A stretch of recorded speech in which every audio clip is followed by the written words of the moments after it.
L'alliance historique scellée entre le Front Polisario et le Parti national du Rif vient conforter la lutte des deux peuples pour leur indépendance. La rencontre des deux mouvements de libération qui s'est déroulée à Bruxelles exprime la volonté de leur peuple d'aller de l'avant pour arracher leur droit à l'indépendance et leur volonté commune de faire face à un ennemi commun qui n'est autre que le Marzen, qui ne cesse de bafouer le droit international en ignorant totalement les résolutions onusiennes.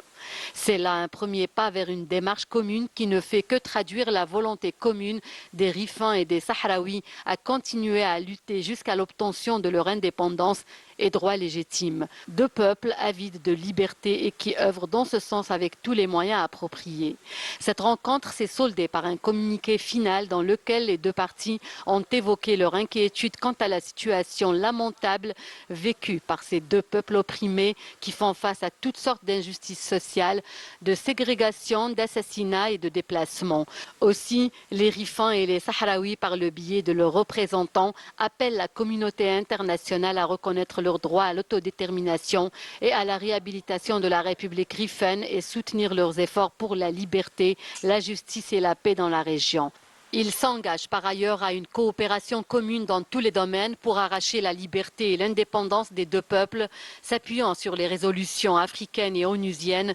notamment la Charte des Nations Unies et la Déclaration universelle des droits de l'homme, qui encouragent la coopération pour atteindre les objectifs et créer des alliances pour une meilleure vie des peuples. Cette alliance n'est qu'un autre exemple édifiant de l'union des peuples face à des défis communs. Les Rifins et les Sahraouis sont décidés plus que jamais à poursuivre leur lutte, car pour eux, la liberté est un droit qui s'arrache.